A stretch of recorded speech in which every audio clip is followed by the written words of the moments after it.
नमस्कार दोस्तों, आज हम सुनेंगे बचेंद्री पाल द्वारा लिखित यात्रा वृतांत जिसका नाम है एवरेस्ट मेरी शिखर यात्रा।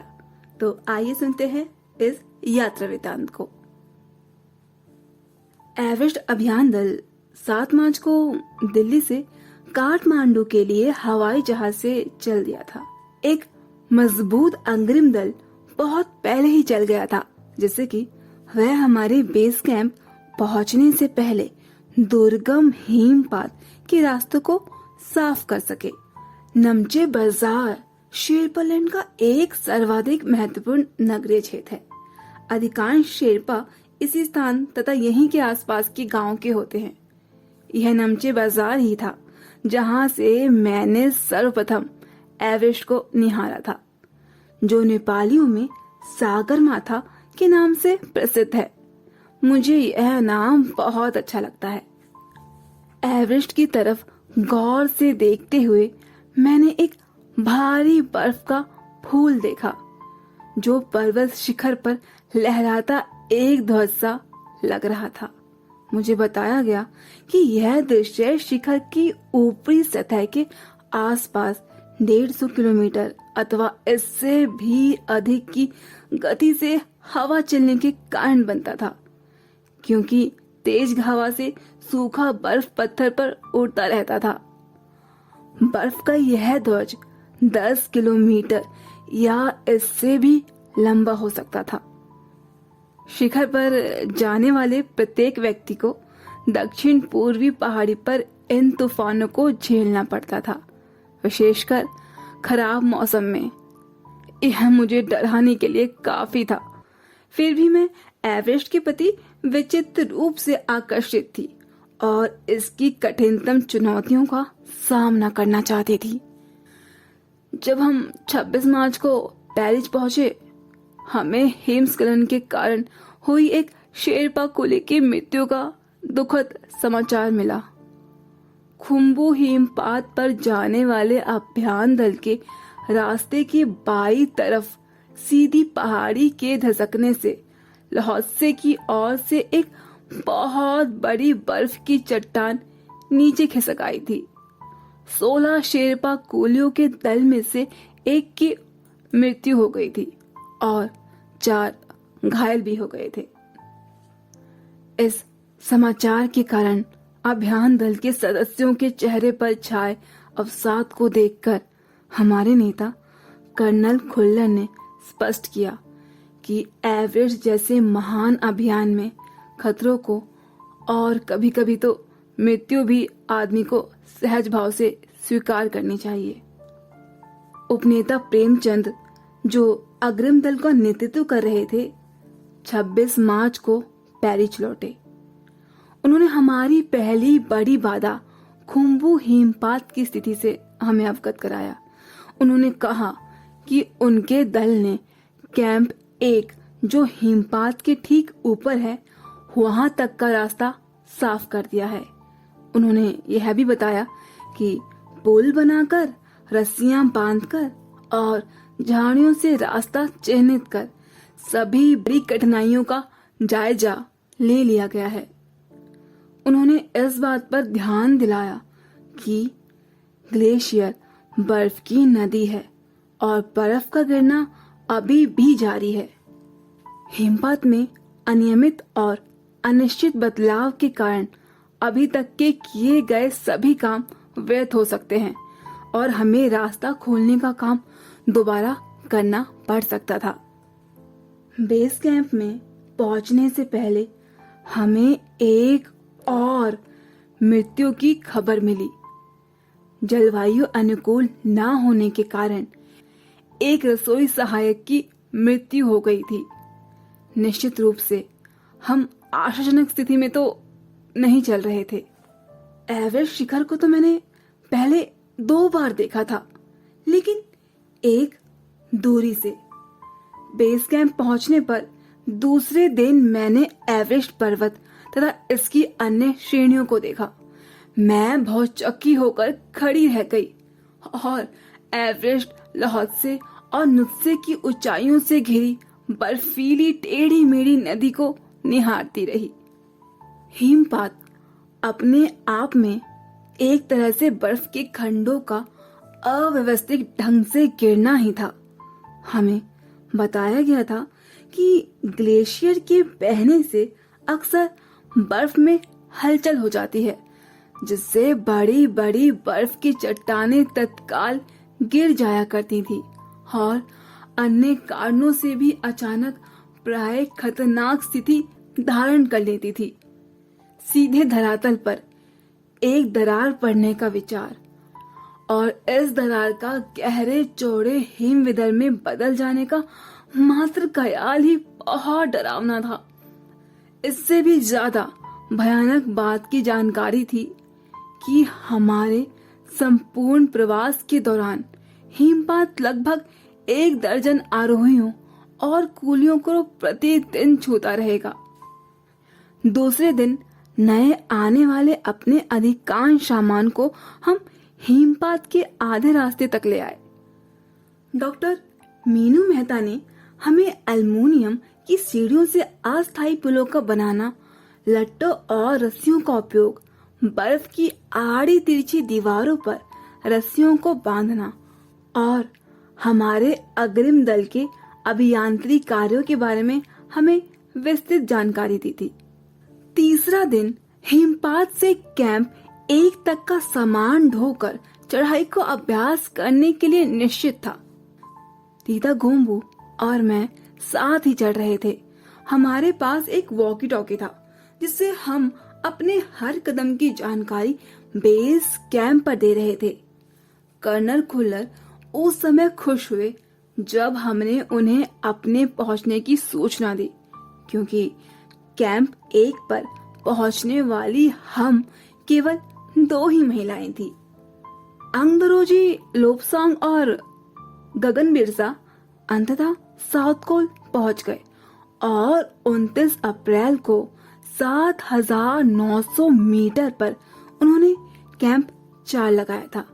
यह संतोषजनक प्रगति थी। जब अप्रैल में मैं बेस कैंप में थी, तेंजिंग अपनी सबसे छोटी सुपुत्री डेकी के साथ हमारे पास आए थे। उन्होंने इस बात पर विशेष महत्व दिया कि दल के प्रत्येक सदस्य और प्रत्येक शेरपा कुली से बात की जाए। जब मेरी बारी आई तो मैंने अपना परिचय यह कहकर दिया था कि मैं बिल्कुल ही नौसिखिया हूँ और एवरेस्ट मेरा पहला अभियान है। तेंजिंग हंसे और मुझे कहा कि एवरेस्ट उनके लिए भी पहला अभियान है, लेकिन यह स्पष्ट किया कि शिखर पर पहुंचने से पहले उन्हें 7 बार एवरेस्ट पर जाना पड़ा था।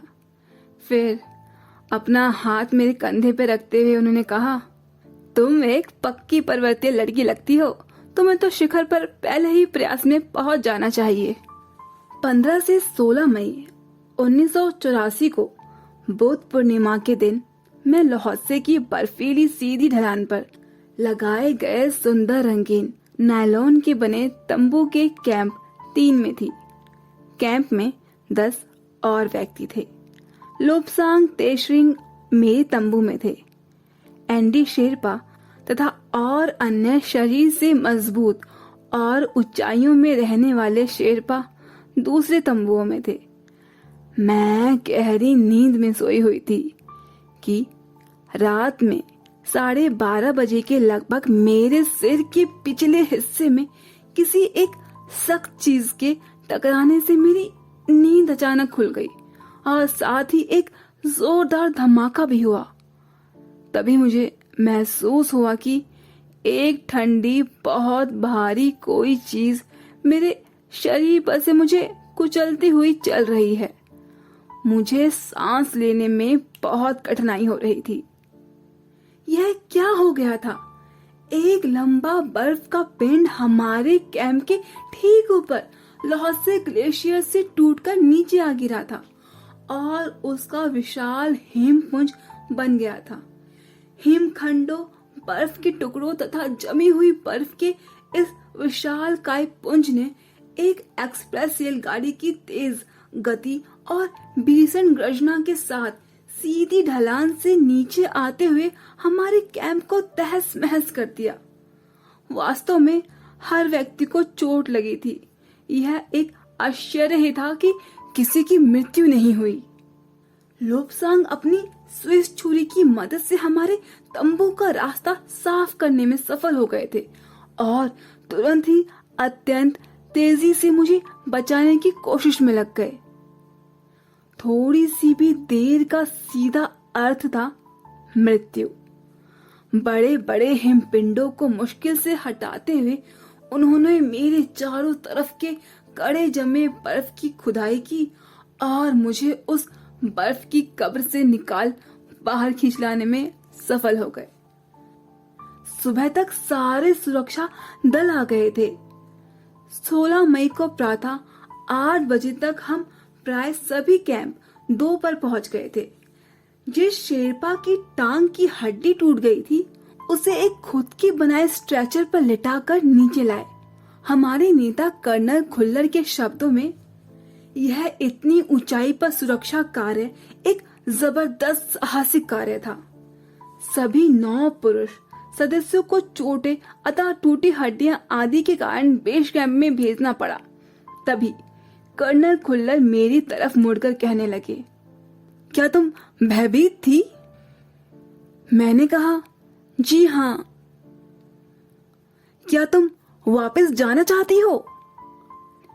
मैंने कहा, नहीं। मैंने बिना किसी हिचकिचाहट से उत्तर दिया। जैसे ही मैं साउथ कोल कैंप पहुंची, मैंने अगले दिन की अपनी महत्वपूर्ण चढ़ाई की तैयारी शुरू कर दी। मैंने खाना, कुकिंग गैस तथा कुछ ऑक्सीजन सिलेंडर इकट्ठे किए।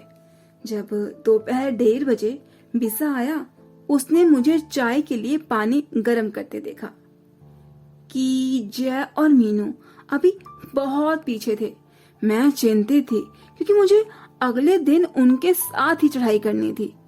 वे धीरे धीरे आ रहे थे क्योंकि वे भारी बोझ लेकर और बिना ऑक्सीजन के चल रहे थे। दोपहर बाद मैंने अपने दल के दूसरे सदस्यों की मदद करने और अपने एक थर्मस को जूस से और दूसरे को गर्म चाय से भरने के लिए नीचे जाने का निश्चय किया। मैंने बर्फीली हवा में ही तंबू से बाहर कदम रखा। जैसे ही मैं कैंप क्षेत्र से बाहर आ रही थी, मेरी मुलाकात मीनू से हुई। की और जय अभी भी कुछ पीछे ही थे। मुझे जय जेनवा स्पर की चोटी के ठीक नीचे मिला। उसने कृतज्ञता पूर्ण चाय वगैरह पी, लेकिन मुझे और आगे जाने से रोकने की कोशिश की। मगर मुझे की से भी मिलना था। थोड़ा सा और आगे नीचे उतरने पर मैंने की को देखा। वह मुझे देखकर हक्का बक्का रह गया। तुमने इतनी बड़ी जोखिम क्यों ली बेचेंद्री? मैंने उसे दृढ़ता पूर्वक कहा। मैं भी औरों की तरह पर्वतारोही हूँ, इसलिए इस दल में आई हूँ। शारीरिक रूप से ठीक हूँ, इसलिए मुझे अपने दल के सदस्यों की मदद क्यों नहीं करनी चाहिए? की हंसा और उसने पेय पदार्थ से प्यास बुझाई, लेकिन उसने मुझे अपना किट ले जाने नहीं दिया। थोड़ी देर बाद साउथ कोल कैंप में लाहौटू और बिस्सा हमें मिलने नीचे उतर आए थे और हम सब साउथ कोल पर जैसी भी सुरक्षा और आराम की जगह उपलब्ध थी उस पर लौट आए। साउथ कोल पृथ्वी पर बहुत अधिक कठोर जगह के नाम से प्रसिद्ध है। अगले दिन मैं सुबह 4 बजे उठ गई, बर्फ पिघलाया और चाय बनाई। कुछ बिस्कुट और आधी चॉकलेट का हल्का नाश्ता करने के बाद मैं लगभग 5:30 बजे अपने तंबू से बाहर निकली। अंगदरोजी बाहर खड़ा था और कोई भी आसपास नहीं था। अंगदरोजी बिना ऑक्सीजन के ही चढ़ाई करने वाला था, लेकिन इसके कारण उसके पैर ठंडे पड़ जाते थे, इसलिए वह ऊंचाई पर लंबे समय तक खुले में और रात्रि में शिखर कैंप पर नहीं जाना चाहता था। इसलिए उसे या तो उसी दिन चोटी पर चढ़कर साउथ कोल पर वापस आ जाना था अथवा अपने प्रयास को छोड़ देना था। वह तुरंत ही चढ़ाई शुरू करना चाहता था और उसने मुझसे पूछा, क्या मैं भी उसके साथ चलूंगी? एक ही दिन में साउथ पोल से चोटी तक जाना और वापस आना बहुत ही कठिन और श्रम साध्य होगा। इसके अलावा अगर अंगदरोजी के पैर ठंडे पड़ गए तो उसके लौटकर आने का भी जोखिम था। मुझे फिर भी अंगदरोजी पर विश्वास था और साथ साथ में आरोहण की क्षमता और कर्मठता के बारे में भी आश्वस्त थी। अन्य कोई भी व्यक्ति इस समय पर साथ चलने के लिए तैयार नहीं था। सुबह 6:20 पर जब अंगदरोजी और मैं साउथ कोल से बाहर आ निकले तो दिन ऊपर चढ़ाया था। हल्की हल्की हवा चल रही थी, लेकिन ठंड भी बहुत अधिक थी। मैं अपने आरोही उपस्कार में काफी सुरक्षित और गर्म थी। हमने बगैर रस्सी के ही चढ़ाई की। अंगदरोजी एक निश्चित गति से ऊपर चढ़ते गए और मुझे भी उनके साथ चलने में कोई कठिनाई नहीं हुई। जमे हुए बर्फ के सीधे व ढलाऊ चट्टाने इतने सख्त और भुरभुरे थी मानो शीशे के चादर बिछी हुई हो। हमें बर्फ काटने के फावड़े का इस्तेमाल करना ही पड़ा और मुझे इतनी सख्ती से फावड़ा चलाना पड़ा जिससे कि हम उस जमे हुए बर्फ की धरती को फावड़े के दांतों काट सके।